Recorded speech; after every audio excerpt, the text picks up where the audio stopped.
Sa mga pangenot na barata, alert level status kan Bulkan Bulusan hinali na. Sa Rogadan, duwa irido kan mahulog sa salog ang piglulunadang bihikulo. Truck na ma-deliver kutanin alak sa Legazpi nakabangga sa Center Island sa Camarines Sur. Asin tricycle driver sa Sorsogon, iidolo huli sa pagiging onesto.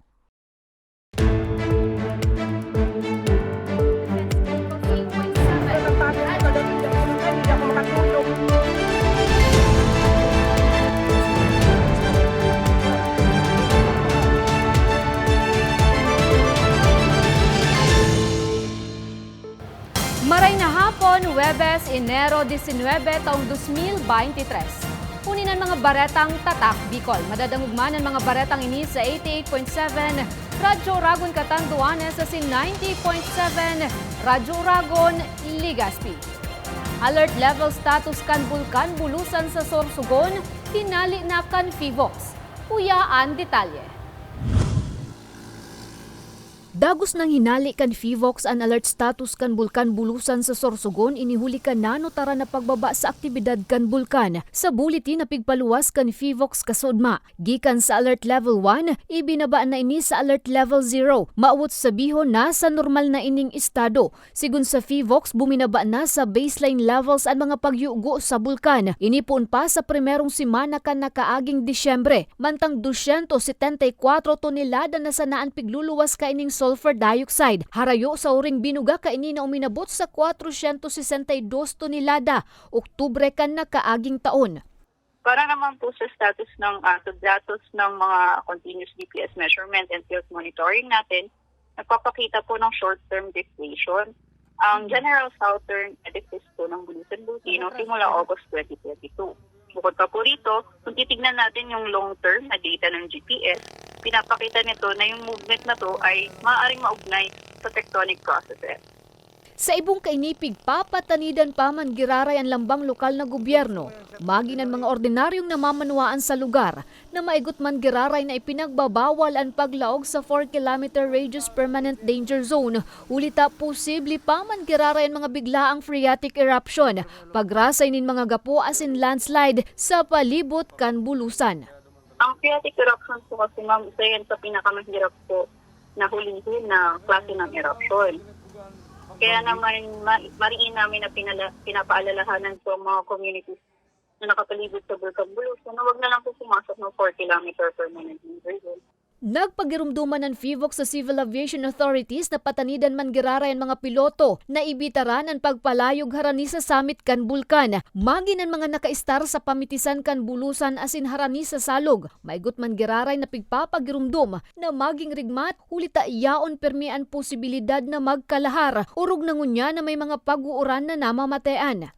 Ang phreatic eruption po ay parang po nagpapakulungan ng mainit na tubig. So meron ka pong yung bulkan po yung takore, tapos yung magma po yung apoy sa ilalim. Tapos may laman po tayong tubig. Pagka kumulo na po yung takore, nagkakaroon po ng steam na lumalabas. Yun po yung nagkakaroon ng tinatawag natin na steam-driven eruption. Magigirumduman, Oktubre man ka nagtalikod na taon, kan itaas sa alert level 1 ang estado kan Bulkan Bulusan. Sa Rogadan, duwa irido kan mahulog sa salog ang piglulunadang bihikulo sa Sorsogon. Detalye sa report ni Nomer Corporal. Kirimi asin haros dai na mapakinabangan pa ang SUV na ini matapos na mahulog sa salog na sakop kang Barangay Milagrosa, Castilla, Sorsogon. Pasado alas 5 ning hapong kasudma. Sa impormasyon kang Castilla Municipal Police Station, gikang syudad ning Sorsogon pasiring kutang albay ang naaksidenteng SUV na pigmamaneo kang 24 anyos na si Karen Harabilla. Lunad ang 20 anyos na si Rosendo Lacamiento, asin ang 25 anyos na si Brian Disonia. Mantang pigbabaybay ang nasambit na tinampo. Bigla subot na wara ning kontrol sa manibela si Harabilla asin nabangga ang barrier. Kausa kang pagkakahulog diretso sa salog. Ngayon po pagdating po sa Barangay Milagrosa is kasi po yung daanan po doon is medyo uneven road po talaga siya. Kaya nga may warning na yung DPWH na maghinay-hinay. Kasi po doon po sa lugar na yun is marami na pong aksidente. Ngayon po pagdaan nila is nawalan po ng control. And pagkawala po ng control, tumama po doon yung sasakyan sa bandang right side. and ng barandilya ng tulay and nahulog po yung sasakyan dun po sa ilog.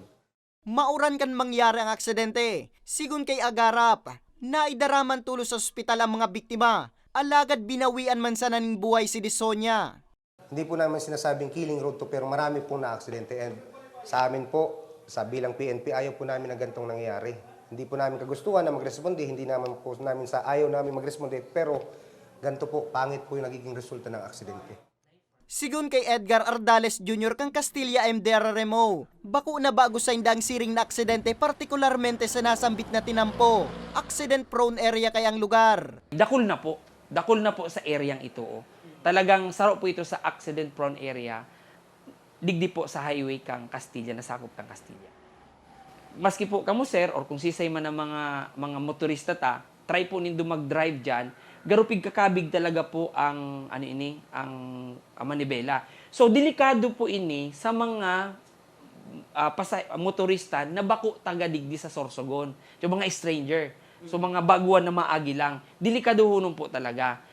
Uli kang surunod-sunod na aksidente sa nasambit na porsyon. Nangapudan si Ardales sa mga nanunungdan. Nalugod maggibo na ni magkakanigong lakdang. Ngani day nang may maaksidente pa sa lugar na kung minsan nauuli sa kagadanan. Para sa mga baretang tatak Bicol, Nomer Corporal. 2023 community-based census kan LGU Tabaco kasado na. Paggamit nin modernong teknolohiya, pigbida. Kuya ang detalye ni Mariel Lorenzana.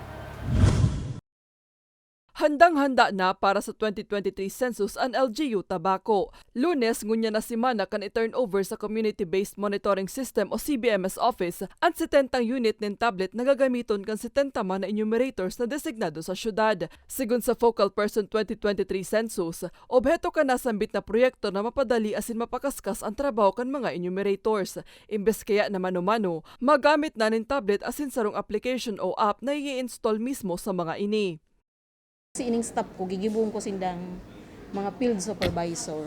Halimbawa nga sarong staff, may kapot na 10 barangay, siya ang maglilibot duman sa sarong barangay. Magche-check siya duman pirmi kung ano lang status kang kang census, kung na-cover, pira nang na-cover na purok, sa inahanggan, kung sukota ba ninda, namimit ninda. So attendance ba, oral daw naggigibot. Pagbibida pa kan opisina, nasa app na mismo ang survey form. Targeted na talaga sa mga household, hapot tuntasin. Itong mga questionnaire na ito, magibo kita ka ito ki. So result na ito. So ire-report iyan kung halimbawa pira na ngaya ang bagong mundag, pira ngaya ang bados. So mga araw kain, pira ngaya ang PWD. Paglilinaw sa nakan opisina, proyekto kan LGU ang census asin susog sa Republic Act 11315 o Community-Based Monitoring System Act. Iba ini sa census kan Philippine Statistics Authority o PSA. Specific siya kaysa duman sa PSA, kaya nga ni mo yakang PSA na ang CBMS kasi maski sa population na nabibilang talaga siya. Buda may kaiba ining tagging palan, ini ang bagong niyan, may kaiba siyang tagging. Ang tagging siya pag hiniling mo baga duman sa application na digari siyang may mapa na. Mahiling mo kung hain siya. Kaya di na makakalampas. Sa katapusan kan Marso, magiging bukas ang sa indang opisina para sa aplikasyon para sa mga maawot mag-apply bilang enumerator. Antes ang gigibong census, mas irarumo na sa training ang mga kwalipikadong aplikante. Ang requirement ko, subako na siya masyadong medyo aki-aki pa tapos medyo techy. Kasi pag may edad na baga minsan, bako nang matyaga ka iyan. Kasi pig-testing mi na nga ni kasugma so sarong tablet. So stop ko nga ni. Di pisilon nga. Kaya sabi ko dapat so medyo tatao talaga. Popoonan ang Community-Based Monitoring System census sa ikaduwang semana kan Abril na madurar sundo bulan nin Mayo. Para sa mga baretang tatak, Bicol, Mariel Lorenzana. Truck na ma-deliver kutaanin alak sa Ligaspi nakabangga sa Center Island sa Camarines Sur. Asin tricycle driver sa Sorsogon, pigi-idolo huli sa pagiging onesto. Yan na sinibapang bareta sa samuyang pagbabalik. Tucked away in the province of Albay, known for its perfectly shaped Mayon volcano, Misibis Bay Resort, a locally owned 5-hectare private island resort. The resort is ready for all those looking to balance tranquility and adventure. This tropical destination is where guests can either choose to relax under the palm trees or have an adventure under the sun. It features modern and luxurious rooms and villas, recreational facilities, and sophisticated services.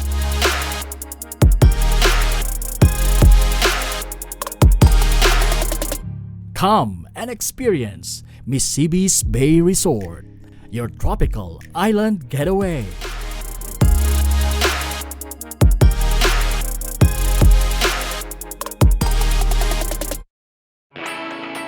Naghahanap ka ba ng trabaho? Marunong ka bang mag-shoot ng video? Mag-edit? Magaling ka ba sa social media? Willing ka bang matuto? Graduate ng journalism o may alam na sa media? Apply na dahil naghahanap kami ng videographers para sa Camarines Norte, Sorsogon, Camarines Sur, Catanduanes at Masbate. Ipadala ang inyong resume sa actioncallcenter@gmail.com at maging pinakabagong miyembro ng aming team. Tara na! Apply na!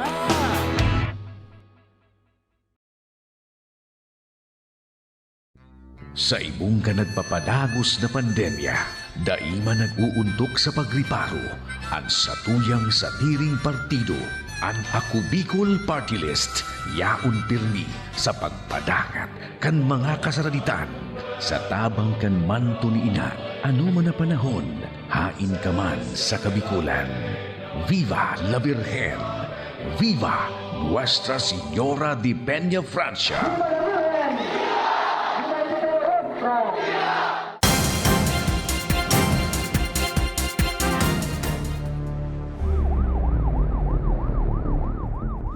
Nagbabalikan ako Bicol Online TV. Truck na ma-deliver ko ta nin alak sa syudad nin Legazpi, nakabangga sa Center Island kan San Fernando, Camarines Sur.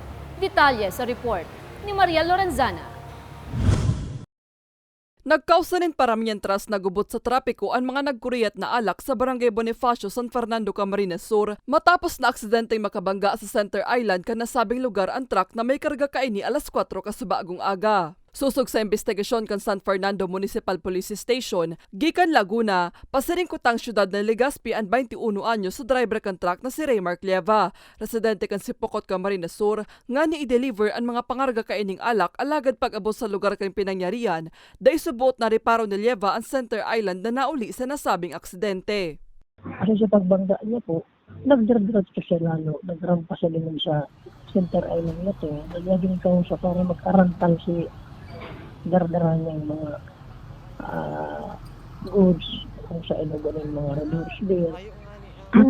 Naging dahilan katong impact ka to, katong pagtanyog ng ito. Bumino kasi wingban nga na, ibig sabihin na bubuka-buka ang gilid niya. Maswerte man na da inalugadan sa Lieva maging ang kaiba kaining pahinante sa insidente. Ako po katalig din inaapod na pedestrian refuge or Center Island ko na po doon. Kung saan may maximum o may required speed lang po katalig din, almost 40 km per hour. So, ibig sabihin po, maluyan ang gata. Tangarig mamaanan ta po, mamansayan tangin tiro. So, ano po ang pwedeng ma-encounter ta habang kita po nagbabiyay sa may San Fernando, Camarines Sur. Napag-araman, abuton sa 22 na case tin alak ang karga ka na sambit na delivery truck. Para sa mga baretang tatak, Bicol, Maria Lorenzana. Nasulong lumang munisipyo kan Santo Domingo Albay planong gibuhon na museo asin library kan lokal na gobyerno. Detalye sa istorya ni Maria Lorenzana. Plano ni Santo Domingo Mayor June Aguas na gibuo na sa ng museo asin library ang lumang munisipyo kan sa Indang Banwaan na nasulo Nobyembre kan nakaaging taon. Sigun sa alkalde, ang lakdang bilang pagtao manindanin importansya sa historical value kan lumang munisipyo. 1880s pa kan maimok na ang nasabing edifisyo. Para sa alkalde, parte na kan istorya kan sa Indang Banwaan ang munisipyo. Kaya imbis na ipagaba, plano kan opisyal na iparenovate na sana ang edifisyo. Ever since kasi, kahit po ako, akin pa ako talagang iyon na pwede ang itsura ng munisipyo. So, instead of building, a new na building, ang talaga pong napag-isipan and is unanimous po sa Gabos, even po sa mga taga Santo Domingo and even sa mga elected officials, that we will maintain the old building. Sa ngunyan, nasa proseso pa ang Municipal Engineering Office sa plano kan lokal na gobyerno. Alagad, kung dagos ng marealisar, ang mga itatampok sa museum iyo ang mismong historya kan banwaan, tourist spots, araw kad resorts asin mga makasaysayan na establishmento na makukuha sa lugar. May hiling po nila ang kayamanan when it comes to cultural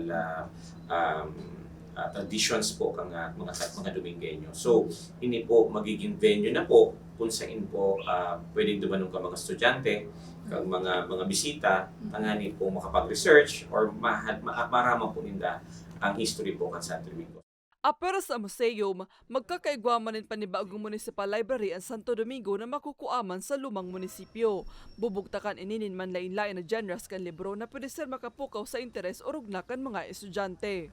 Sa library naman po, lahat ng pwedeng mo gusto nila makita. So that's why we're gonna invest. We have in an old library, medyo po nawara lang because medyo sa mga bagyo po ito nagka-problema kami. So we're gonna revive it.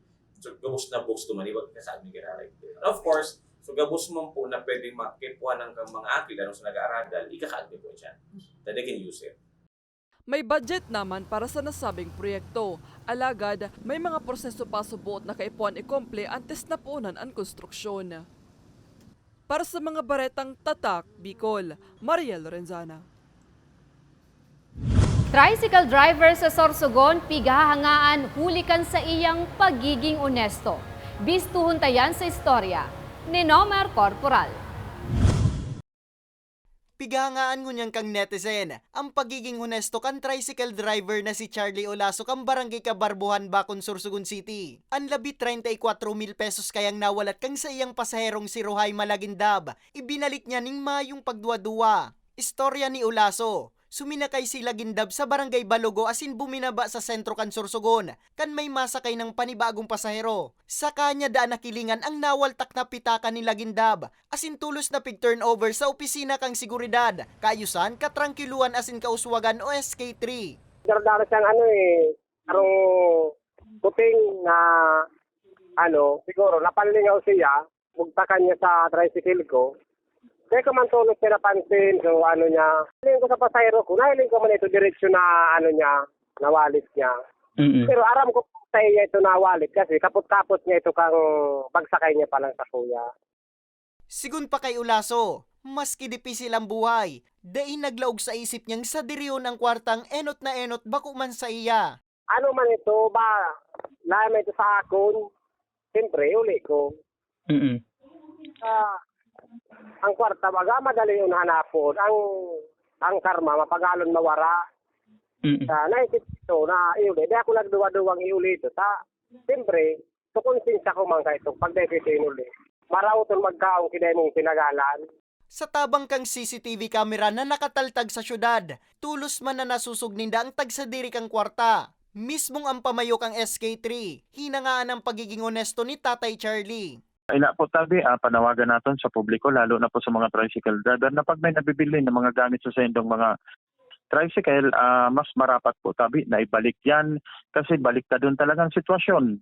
Kung halimbawa, ang tricycle driver man ang nawaraan, so parang pay it back, pay it forward na lang na parang mamamatian maninda na mas karapat dapat talaga na magsauli. Kasi irog sa kung nawaraan sinda, may babalik. Sa ngunyan, pigiinguha pa kang SK3 Sorsogon na matawan pagbisto kang lokal na gobyerno ang saro sa mga honestong driver kang sa indang syudad na si Tatay Charlie Olaso. Para sa mga baretang Tatak, Bicol, Nomer Corporal. Asin yan ang katiripunan kan mga baretang Tatak, Bicol. Ako si Jen Nunez. Salamat!